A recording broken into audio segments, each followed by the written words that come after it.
ጤና ይስጥልን ተመልካቾች፣ ላይክ ሰብስክራይብ ሼር ማድረጉን ቀጥሉ። ቢኒያም ካሴ ነኝ። አንድ መረጃ አጋራችኋለሁ። በእንግሊዝ አንድ ግለሰብ የሊቨርፑል ደጋፊዎች ላይ ባደረሰው የመኪና አደጋ ለበርካቶች ጉዳት ምክንያት እንደሆነ ተነግሯል። ይህ ጉዳይ ምን አንደምታ አለው የሚለው በስፋት ከሽብር ጋር የሚገናኝ ባይሆንም ሁኔታው ግን አስደንጋጭ ሆኗል። ልክ 1800 ላይ እንደሆነው በሊቨርፑሎች ላይ የተፈጸመ ተደርጎም ተቆጥሯል። የእንግሊዝ ፕሪሚየር ሊግ ሻምፒዮን የሆነው ሊቨርፑል ደጋፊዎች ደስታቸውን እየገለጹ ባለበት ሰዓት ነው ይህ አደጋ የተጋረጠባቸው። አንድ ግለሰብ በመኪና ባደረሰው አደጋ በርካቶች ከመጎዳታቸው ባሻገር ምንም አይነት ሌላ አንደምታ እንደሌለው እየተነገረ ይገኛል። የመርሲሳይድ ፖሊስ እንዳለው ከሆነ ዋተር ስትሪት በተባለው መንገድ ላይ ነው በርካታ ደጋፊዎች ደስታቸውን እየገለጹ በሚገኙበት ሰዓት ይህ አደጋ የተፈጠረባቸው። በስፍራው አቆጣጠር አመሻሹን 12 ሰዓት መሆኑ ነው። በደረሰው አደጋ በርካቶች ተጎዱ ወይም ደግሞ 27 የሚሆኑ ተጎዱ ከሚለው ሀሳብ ባሻገር ምንም አይነት የሽብር ጥቃት እንዳልሆነ ተነግሯል። ሊቨርፑል አካባቢ የሚኖሩ ሰዎች ወይም ደግሞ በሊቨርፑል አካባቢ የሚኖረው የ53 ዓመት ብሪታንያው ያደረሰው አደጋ መሆኑ ተነግሯል። ተጠርጥሮም በፖሊስ ቁጥጥር ስር ውለዋል። የአይን እማኞች ለቢቢሲ እንዳረጋገጡት ከተባለ እሱና ቤተሰቡ ከመኪና አደጋው ተርፈዋል። የተረፉበት አጋጣሚም እጅጉን በአነስተኛ አጋጣሚ እንደሆነም ተነግሯል። ግለሰቡ የተሰበሰቡ ሰዎች ላይ መኪናውን እየነዳ መጥቷል። ከዛም በማሻገር ጉዳት ካደረሰባቸው መካከል 4 ህጻናት እንደሚገኙበት ተወስቷል። ለህይወት የሚያሰጋ ጉዳት ከደረሰባቸው 2 ሰዎች መካከል አንደኛው ህጻን ሆኗል። የኖርዝ ዌስት አምቡላንስ አገልግሎት ደግሞ በዚህ መንገድ ይፋ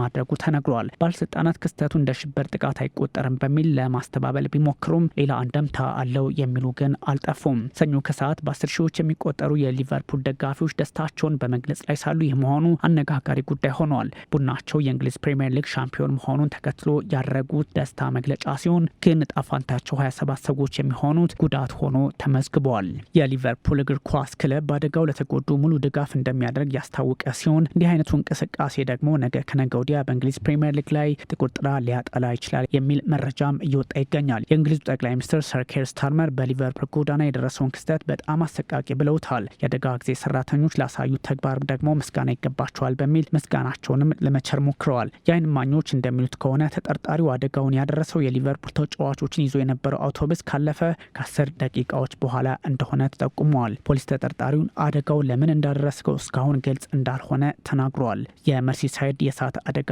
ሰራተኞችን በዚህ መንገድ ደፋ ቀና ሲሉ እንደነበር ተነግሯል። ከዚህ ባሻገርም የአደጋ ጊዜ ሰራተኞች ከስፍራው ሲደርሱ 3 ታዋቂዎችና 1 ህፃን ከመኪናው ስር ነበሩ ተብለዋል። የ48 ዓመቱ ሃሪ ራሺድ ከሚስቱና ከ2 ታዳጊ ሴት ልጆቹ ጋር በስፍራው ተገኝቶ ሁኔታውን ተመልክቶታል። አደጋውን አድርሷል የተባለው ግለሰብ ሰዎችን እየገጨ ያለፈው በጎናችን ነው በማለት ሁኔታውን በአሰቃቂ መንገድ ለመግለጽ ሞክሮታል። ያም ሆኖ ግን በርካቶች ከኳስ ውጭ ምንም አይነት አንደምታ የሌለው ጉዳይ ነው እያሉ ይገኛል። ከዚህ አንጻር ደግሞ ፖለቲካዊ ተንታኞች የራሳቸውን መንገድ ለማስቀመጥ ቢሞክሩም ሁኔታው ግን ጥቃት አስቸጋሪ ሆኖ ቀጥሏል ከማለት የተሻገረ አይደለም ብለዋል።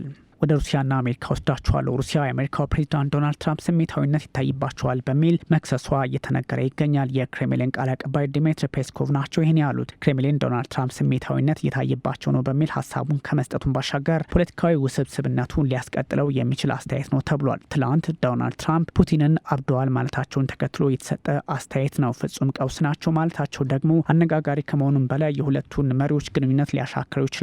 ክሬምሊንና ዋይት ሀውስን አብረው እንዳይሰሩ ያደርጋቸዋል እየተባለ ይገኛል። ሩሲያ በ367 የሰው አልባ አውሮፕላኖችና ሚሳይሎች ታግዛ ከባድ ጥቃት በዩክሬን ላይ መፈጸሟን ተከትሎ ነው ያማቸዋል ፑቲን በሚል ሀሳባቸውን በሶሻል ሚዲያቸው በትሩዝ ማለት ነው። የትራምፕ ሀሳብ ደግሞ ለበርካቶች መነጋገሪያ ከመሆኑም በላይ ሁኔታው አንዳች ፖለቲካዊ አንደምታ ያለው እንደሆነም እየተነገረ ይገኛል። እንዲህ አይነቱ አካሄድ የዓለም አቀፉን ፖለቲካ ሌላ መልክ የሚያሰጠው ሆኗል። የፑቲን ቃል አቀባይ ደግሞ ዲሚትሪ ፔስኮቭ በተለይም ክሬምሊን ውስጥ የሚሰሩ ትራምፕ ያሰሙት ንግግር በዙሪያቸው ያሉ ሰዎች የሚያንጸባርቁት ስሜታዊ ጫና እንደሆነ ተናግረዋል። ያም ሆነ ግን ዶናልድ ትራምፕ እስካሁን ላደረጉት ጥረት እናመሰግናቸዋለን በሚል ሀሳብ ሰጥተዋል። የጀርመኑ መራሄ መንግስት አዲሱ ማለት ነው ፍሬድሪክ ሜርዝ ደግሞ የዩክሬን አጋሮች ለኪየቭ የሚሰጠው የጦር መሳሪያ ድጋፍ ገደብ እንዳይኖረው አድርገዋል ብለዋል። ጀርመን ታውረስ የተሰኙትን ሚሳይሎች ለዩክሬን መስጠቷ የሚታወስ ነው። ከዚህ ቀደም በመራሄ መንግስት ኦላፍ ሾልዝ ዘመን የተሰጡ እንደሆኑ ተነግረዋል። ቅዳሜ ምሽት በዩክሬን ያደረሰችው የአየር ድብደባ ጦርነቱ ከተጀመረ አንስቶ ሩሲያ ከባዱ እንደሆነ ተነግረዋል። የዩክሬን አየር ኃይል ትልቁ የድሮን ጥቃት ጥቃት በሚል የሰየመው ሲሆን እንዲህ አይነቱ አካሄድ ደግሞ የአሜሪካና የሩሲያን ፖለቲከኞች ሰጥ አገባ ውስጥ የሚያስገባ ሆነዋል። ዲሚትሪ ፔስኮቭ የአየር ድብደባው ዩክሬን የሩሲያ ማህበራዊ መሰረተ ልማት ላይ ላደረሰችው ጥቃት አጸፋዊ ምላሽ ሪስፖንስ መሆኑን ዓለም ልታውቅልን ይገባል የሚል ሀሳብም ሰጥተዋል። የሩሲያ መከላከያ ሚኒስትር እንደሚለው ከሆነ የአየር መቃወሚያዎቹ በተለያዩ የሀገሪቱ ግዛቶች 20 የዩክሬን ድሮኖች መመከት ችለዋል ወይንም አክሽፈዋል። ይህ ሂደት ደግሞ አስቸጋሪውን ሁኔታ ሌላ መልክ ያሰጠዋል የሚል ሀሳብ በዓለም ዙሪያ እንዲጋራ ያደርጋል። የዩክሬኑ ፕሬዚዳንት ቮሎዲሚር ዜሌንስኪ ሩሲያ የወሰደችው የአየር ድብደባ ምንም አይነት ወታደራዊ ትንታኔ የሚያስፈልገው አይደለም በሚል ሀሳባቸውን ሰጥተዋል። ፑቲንና ሩሲያ መርጠው ጦርነቱን ለመቀጠልና ነፍስ ለማጥፋት ያደረጉት ነው በሚል እያወገዙት ይገኛል። የተለያዩ ሀሳቦች ደግሞ ዜሌንስኪ ረቡዕ ወደ ጀርመን ያቀናሉ የሚል ሀሳባቸውን የሚያጋሩ መገናኛ ብዙኃንም እንዲሁ ተበራክተዋል። ይህ ጉዟቸው እስካሁን ተጨባጭነት ባያገኝም ሁኔታው ግን አሳሳቢ ከመሆኑም በላይ የሞስኮና የኪየቭ ጉዳይ አስቸጋሪ መሆኑንም የሚጠቁም ያደርገዋል። ከዚህ ቀደም የነበሩት የጀርመን መራሄ መንግስት ታውረስ ሚሳኤል ለዩክሬን በድጋፍ መልክ መስጠታቸው የሚዘነጋ አይደለም። ዩናይትድ ኪንግደምና ዩናይትድ ስቴትስ ጨምሮ ሌሎች ምዕራባውያን ሀገራት የዩክሬን አጋሮች ለኪየቭ የመሳሪያ ድጋፍ ቢያደርጉም እንዴት ጥቅም ላይ መዋል እንዳለበት የሚደነግጉ ህግጋትን በማውጣት ይታወቃሉ። በተለይም ረዥም ርቀት ተወንጫፊ ሚሳኤሎች በግልጽ ከሩሲያ ጋር የሚያዋጉ በመሆናቸው ይህን ነገር ያስቀምጡታል። ታውረስ ሚሳኤል 500 ኪሎ ሜትር የሚምዘገዘግ በመሆኑ ሩሲያን በቀላሉ ለመምጣት ለዩክሬን ያግዛታል ተብሏል። ታዲያ ይህ መሳሪያ ለዩክሬን የሚቀርብ ከሆነ እንደ አደገኛ እርምጃ የሚወሰድ ነው በሚል ሩሲያ ሀሳቧን አጋርታለች። ቀይ መስመሩም ተጥሷል የሚል ሀሳብ እንድትሰጥ እያደረጋት ይገኛል። ትራምፕ ፑቲንን ለረዥም ጊዜ አውቃቸዋለሁ፣ እንስማማለን፣ ነገር ግን ከተማዎች ላይ ሮኬቶች እያስወነጨፉ ንጹሐንንም እየገደሉ ነው ማለታቸው ደግሞ ፖለቲካዊ አንደምታውን ሌላ መልክ እያሰጠው ይገኛል። ዓለማችን በዚህ ልክ የፖለቲካ ውዝግብ ውስጥ ባለችበት ሰዓት የአሜሪካ ፕሬዚዳንት ዶናልድ ትራምፕ የሰጡት ትራምፕ አብደዋል ሀሳብም ሆነ ሌሎች ጉዳዮች አነጋጋሪነታቸውን ቀጥለዋል። ይህ ባለበት አጋጣሚ ደግሞ በርካቶች በተለያየ የዓለም ክፍል የሚሰጡ ሀሳቦችን ግምት ውስጥ በማስገባት ሁኔታውን ፖለቲካዊ መልክ እያሰጡት ይገኛል። በዚህ አይነት እንቅስቃሴ ደግሞ የዓለም ፖለቲካ ሌላ መልክ ሊኖረው ይገባል የሚል ሀሳብ የሚሰጡም አሉ። ወደ መካከለኛው ምስራቅ መልሳችኋለሁ። እስራኤል ባደረሰችው የአየር ጥቃት በትምህርት ቤት ላይ የተጠለሉ ቢያንስ 54 ሰዎች ህይወታቸውን ማጣታቸው እየተነገረ ይገኛል። ሲኤንኤንና ቢቢሲ በዚህ ልክ አስነብበውታል። እስራኤል በጋዛ ባደረሰችው የአየር ጥቃት በትምህርት ቤት ህንፃ ላይ ከባድ ጥቃት ደርሷል። 54 ሰዎች ህይወታቸውን አጥተዋል ተብሏል። የሆስፒታል ዳይሬክተሮች ደግሞ በዚህ መንገድ ለዓለም አቀፍ መገናኛ ብዙኃን ሀሳባቸውን ለማጋራት ተገደዋል። በጋዛ ያለው ፋሃም አልጃርጋዊ ትምህርት ቤት በመቶዎች የሚቆጠሩ ከቤተ ለሀያ የተፈናቀሉ ሰዎች ተጠልለውበት የነበረ በመሆኑ እስራኤል ጥቃት መሰንዘሯ በቀላሉ ንጹሐንን ህይወት ለመቅጠፍ አሉታዊ እድል ፈጥሯል እየተባለ ይገኛል። እስራኤል በአካባቢው ከፍተኛ ድብደባ የፈጸመች እንደሆነ ይታወቃል።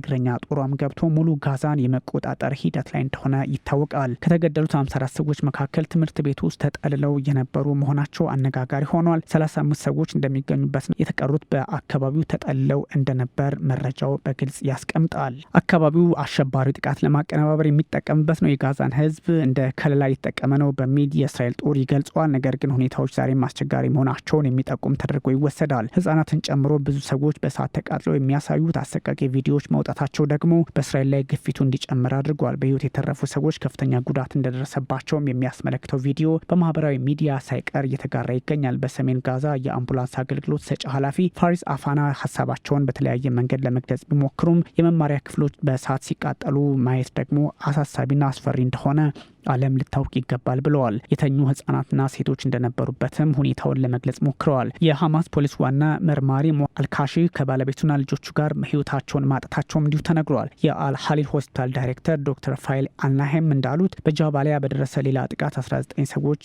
ህይወታቸውን አጥተዋል። ይህ ደግሞ አስቸጋሪ ሁኔታ በዛ አካባቢ ተባብሶ እንደቀጠለ ይጠቁማል ተብሏል። በቦታው ምን ኢላማ እንዳደረገስ የእስራኤል መከላከያ ወይም አይዲኤፍ እስካሁን ያለው ነገር የለም። እስራኤል ያደረሳቻቸው 2 የአየር ድብደባዎች በሰሜናዊ ጋዛ በስፋት የቀጠለውን ጥቃት አካል ከመሆኑን ባሻገር እጅጉን ውስብስብ የሰብአዊ ቀውስ እየተፈጠረ መሆኑን የሚጠቁም ነው ተብሏል። በ48 ሰዓታት ውስጥ 200 ኢላማ መመታቱን የእስራኤል መከላከያ አይዲኤፍ ከመናገሩም በላይ እነዚህ አሸባሪ መቀመጫ ያላቸውን ቦታዎች ለማውደም እድሉን አግኝቻለሁ ብሏል። ይህ ደግሞ ፖለቲካውን ሌላ መልክ የሚያሰጠው ከመሆኑም በላይ በጋዛ ያለው ሰቆቃ ከፍቶ እንደሚቀጥል ያስመለክታል ተብሏል። በሁለቱ ወገኖች መካከል በአነትም በሐማስና በእስራኤል የተኩስ አቁም ስምምነት ለማድረግ ጥረቶች ቢቀጥሉም ባለፈው ሳምንት ፍልስጤማውያን ሐኪም ፑቲን በሚኖሩበት ቤት በደረሰ ጥቃት የአንድ ቤተሰብ አባል ከሆኑ 10 ልጆች 9 ህይወታቸውን ማጣታቸው እጅግ አስፈሪና አስቸጋሪ አድርጎታል። በኻን ዩኒስ በደረሰ ጥቃት የዓለም አቀፉ ቀይ መስመር ማህበር ሰራተኞችም እንዲሁ ህይወታቸውን አጥተዋል። ለዚህም ነው የእስራኤል ጥቃት በበርካቶች ዘንድ ትችትን እያስተናገደ የሚገኘው። እንዲህ አይነት ሁኔታ ደግሞ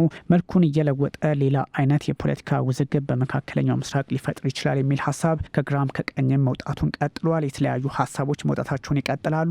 ውድ ተመልካቾች የሊቨርፑልን የመኪና አደጋ ማለትም የስፖርት ክለቡን እንዲሁም የሩሲያና የአሜሪካን ውጥረት በዶናልድ ትራምፕና በፑቲን መካከል ያለውን ከዛም ባሻገር ወደ መካከለኛው ምስራቅ ተመልሰን የእስራኤልና የሐማስ ውጥረትን የተመለከቱና 54 ሰዎች ህይወታቸውን ማጣታቸውን የተመለከቱ መረጃዎችን አጋርቻችኋለሁ። ቢኒያም ካሴ ነበርኩኝ። መልካም ጊዜ